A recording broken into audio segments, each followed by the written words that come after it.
আমার ছেলে কেমন কেমন করছে।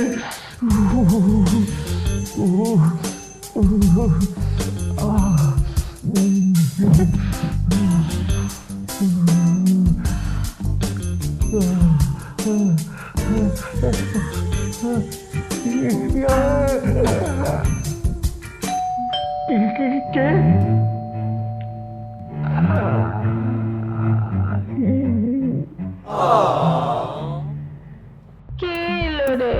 খাচ্ছিলাম ছলা কলা, এলো নাকি কলা কিনা। লিঙ্গের প্রকারভেদ বল। মানে বুঝলেন না? পুলিঙ্গ, স্ত্রীলিঙ্গ নাকি তৃতীয় লিঙ্গ? মানে দেখিয়ে দেবো। এই সেরেছে।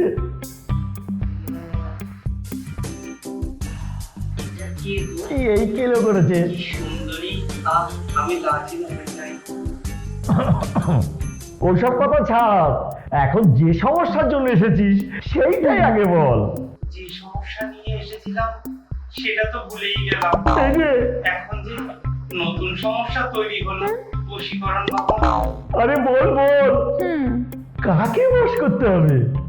12 ঘন্টার মধ্যে ফল পাবি, আর বিফলে দ্বিগুণ টাকা ফেরত পাবি। একদম টাটকা দুটি ফল পাবে।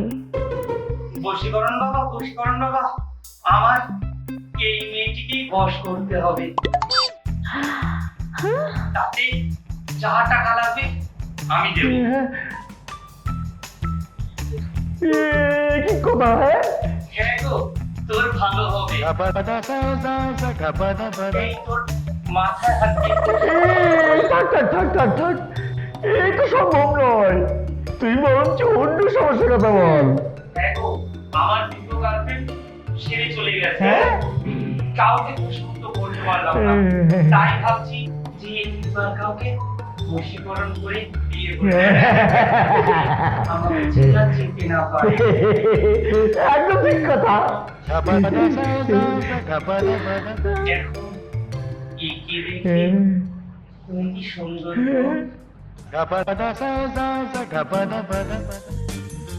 এই, তোমার কাছে কলা আছে? এত বড় কলা? আমি না কলা খেতে ভীষণ ভালোবাসি। কেন থাকবে না, বাজার থেকে বড় বড় কলা এনে দেবো। তখন তাহলে আর আমাকেও কলা পাবে। তার থেকে আমার বশীকরণ বাবা ঢের ভালো। কলা, বেগুন সব আছে। শুনি, চুপ করো, একদম চুপ করো। এই এই তুই একটা ভালো সেক্সোলজিস্ট দেখা, তিনিই পারবেন তোর সমস্যার সমাধান করতে। বাইরের বোর্ডে বড় বড় করে লিখেছিস কেন যে দাম্পত্য কলহ, বিবাহ বিচ্ছেদ, বশীকরণ করা হয় মাত্র 5 মিনিটের। দেখো, আপেল দেখলে, মনে মনে খেলেও, সবই করলে, রস নির্গত হলো। ফিস দাও 1500 টাকা। এই থাকলো টাকা, বশীকরণ বাবা না তো বন্ধ। আমিও করে দেবো সব বন্ধ করো। দেখি কেমনে খান মতো। আস্তে